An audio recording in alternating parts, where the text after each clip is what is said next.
Hey, life groups. As you guys can probably see, it's still Christmas season here at Willen Church. But I don't know when you'll be watching this video, so I'm just going to tell you a scary, spooky story. There's a guy I know. I don't see him very often, but when I'm in town, he always invites me to a Bible study. The first thing he tells me about this Bible study is that it's held at this multi-millionaire's mansion. The second thing he tells me is that there's a lot of really impressive people that attend this Bible study. These people are really financially and career successful. These are the movers and shakers in the city. The third thing he tells me is that this Bible study is run by a seminary professor who's retired. So I wanted to ask him some questions to get to know this Bible study a little more. This is a short summary of the conversation, but it went something like this. You've been in this Bible study for about 6 years. What have you gotten out of it? How has it helped you? I appreciate hearing from the different perspectives. It's good to hear from different perspectives, but I was looking for something a little more concrete or helpful, I guess. So I reworded the question and I asked him again. How has this Bible study helped you grow in your relationship with Jesus? I like hearing from different perspectives.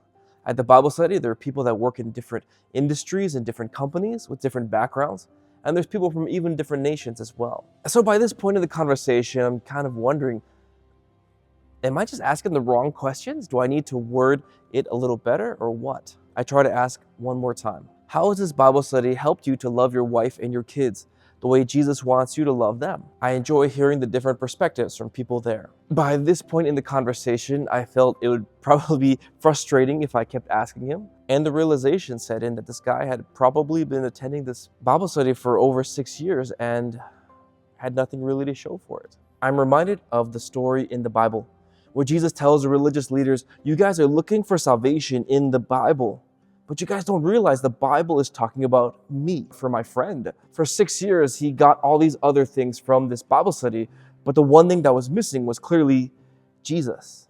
And that's scary. I'm the pastor of life groups at Willen Church, and one of the scariest things I can think of is if somebody attends our life groups for 1, 5, 10, 20, 30, 50, 60 years. And then after that, they want to invite people to life groups. Hey, life groups is a great way to make friends. I love the activities and the fun that we have in life groups. Oh, if you want to serve the church, you should go into life groups. I mean, don't get me wrong, those are really good things. But if the selling point is not, hey, let's grow in our relationship with Jesus more through life groups, then it's missing the point.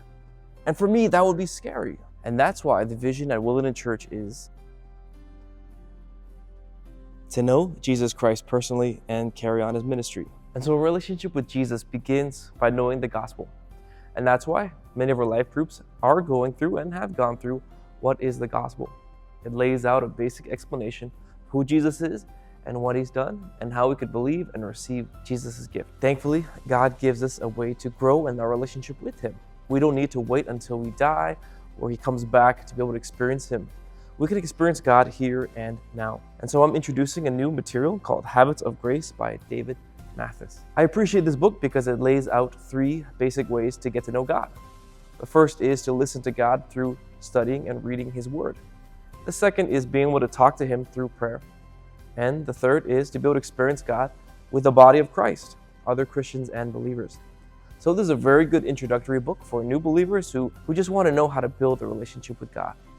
It's also got good material for seasoned Christians as well, because a lot of times we tend to focus on certain areas but neglect others. So I want to encourage the life groups who have gone through what is the gospel to take the next step and study and learn how to develop a relationship with God. For those who are seasoned Christians, please help demonstrate, help teach, and guide those who are younger. And great news, there is a free PDF online. If you want more information about this material, please send me an email or talk to me in the lobby when you see me on Sunday. Thank you.